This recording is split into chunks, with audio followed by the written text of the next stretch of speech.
जोंहा दिनै सालबारि जिल्ला बर' थुनलाइ आफादनि 20थि बोसोरारि जथुम्माजों लोगोसे सापागुरि कक्लाबारि गुदि बर' थुनलाइ आफादनि 53थि बोसोरारि जथुम्मानि दिनै नैथि सान। बै नैथि साननि गिबि हाबाफारियाव जोंहा दङ आफादनि फिरफिला बिरहोनाय आरो बेनि उनाव जोंनि जाफोर बर'नि राव थुनलाइ हारिमु बर' थुनलाइनि खामानि मावनानै मुंख्लं जालांनाय आरो रुंसार जालांनाय बिथांमोनखौ बिबार बावनाय बेबायदि हाबाफारि दङ आरो बेनि उनाव जोंहा थुनलाइयारि बादायलायनाय हाबाफारि दङ। जोंनि सापागुरि कक्लाबारि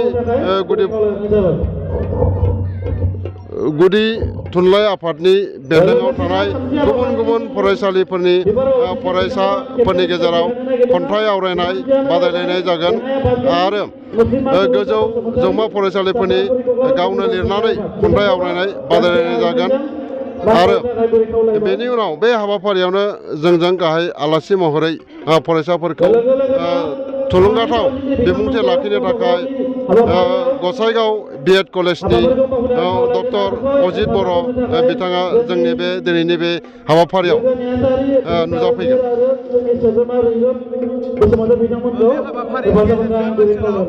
थुनलाइ बिथिङाव सोलोंथाइ बिथिङाव माबायदि सांग्रांथि लाबोनो नाजादों नोंथांमोना? बे हाबाफारिनि गेजेरजों जोंहा ओरैनो सरासनस्रायै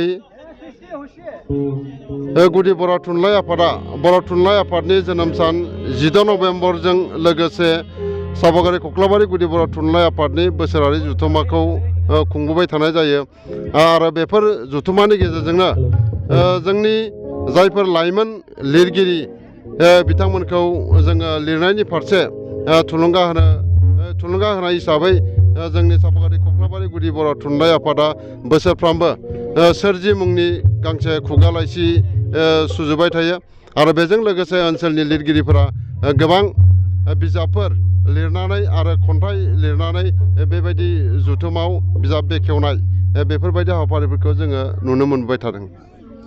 सोलोंथाइ बिथिङाव आथिखालाव गोबां जौगानाय फैबाय, नोंथाङा बेनि सायाव मा फोरमायगोन? सोलोंथाइ बिथिङाव जिखिनि जौगादों बेखिनिया थोजासे नङा। दायो जोङो बर'नि जा फरायसालि आरो बर' बिजोंनि फरायसालि बेखौ जौगाहोनो थाखाय जोंहा थोजासे मावबावनांगौ हाबा दङ। जोंनि गोबां फरायसालिफोराव थोजासे फोरोंगिरिफोर गैया। बेफोर फोरोंगिरिफोरखौ मोननो थाखाय गुदि बर' थुनलाइ आफादनिफ्राय थांखि दैथायहरनानै जिल्ला आरो मिरुसिम थांखि दैथायहरनानै बेफोर फरायसालिफोराव फोरोंगिरि मोननानै जाहाथे जोंनि ओनसोलनि फरायसालिफोराबो मोजां मोनसे थासारि फैनानै जोंनि सोलोंथाइ बिथिङाव जौगानो हायो बेखौ नाजाबाय थानाय जादों। आथिखालनि बर' बिजों सरकारि फरायसालिफोराव फरायसाफोरनि अनजिमाया खम जालांनो हमदों, मा बुंगोन नोंथाङा? दायो जोङो नुनो मोनदों जोंनि ओनसोलाव सरकारि फरायसालिफोराव गोबां सरकारि फरायसालिफोराव फोरोंगिरिनि अनजिमाया खम जालांनायनि थाखाय दिथागिरिफोरा गावसोरनि गथ' गथायफोरखौ रोंजानो लुबैनानै गुबुन प्राइभेट स्कुल इंराजि फरायसालि बेफोराव गोबां जोङो हरनाय नुनो मोनदों। दा बेफोरखौ जोङो होबथानांगौब्लाथाय जोंनि बर' बिजोंनि फरायसालिफोराव थोजासे फोरोंगिरि होनांगोन, होमब्लाथाय बे फरायसालिफोरा थांनानै थागोन।